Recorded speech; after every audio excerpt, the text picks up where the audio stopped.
Emma. How's your morning going? Pretty good. I was just thinking about how to talk about emotions in English today.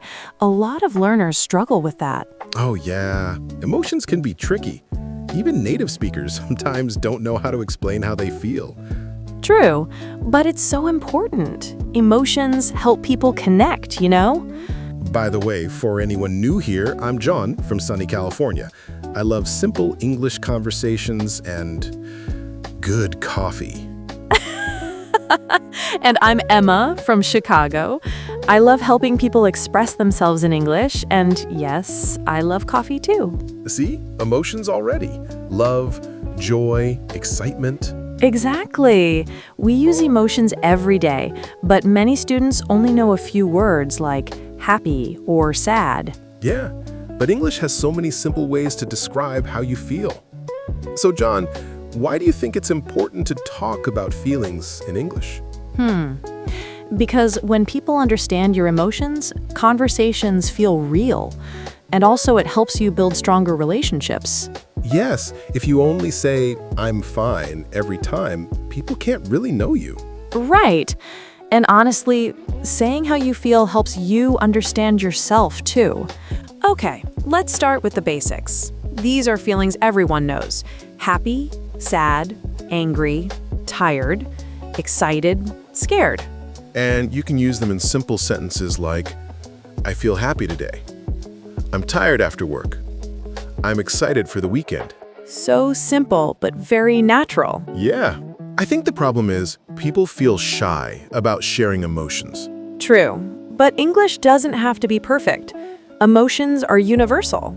Okay, John, tell us about a time you felt a strong emotion. Oh, wow. Let me think.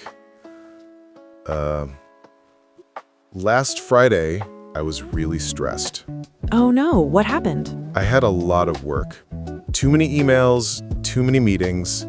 By the end of the day, I felt exhausted. I know that feeling. Stress is a real emotion. Yeah.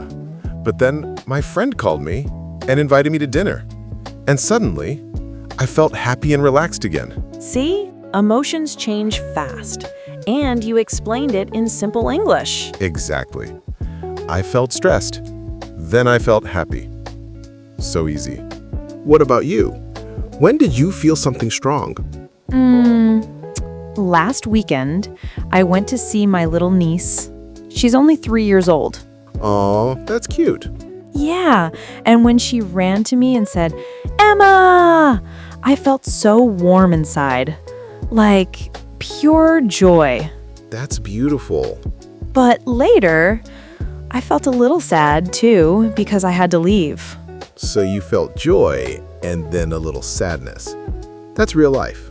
Okay, viewers, here are some simple but powerful emotion words. Nervous, relaxed, stressed, bored, surprised, confused, proud, lonely. Yeah, and you can say things like, I'm nervous about my test. I feel relaxed today. I was surprised by the news. Very natural, very useful. A great trick for sounding natural is adding why you feel something.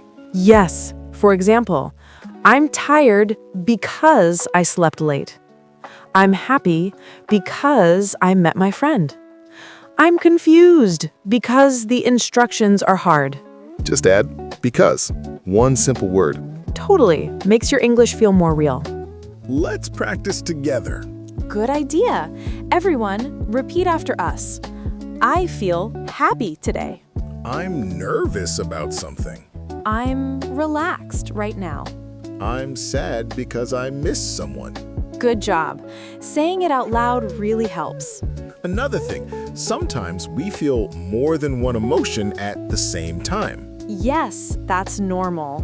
Like, I feel excited, but also a little nervous. Or I feel happy but tired. Exactly. Humans are complicated. But English to talk about emotions doesn't have to be complicated. So, Talking about emotions in English is simple when you use basic words. Yes, and it helps people understand you better.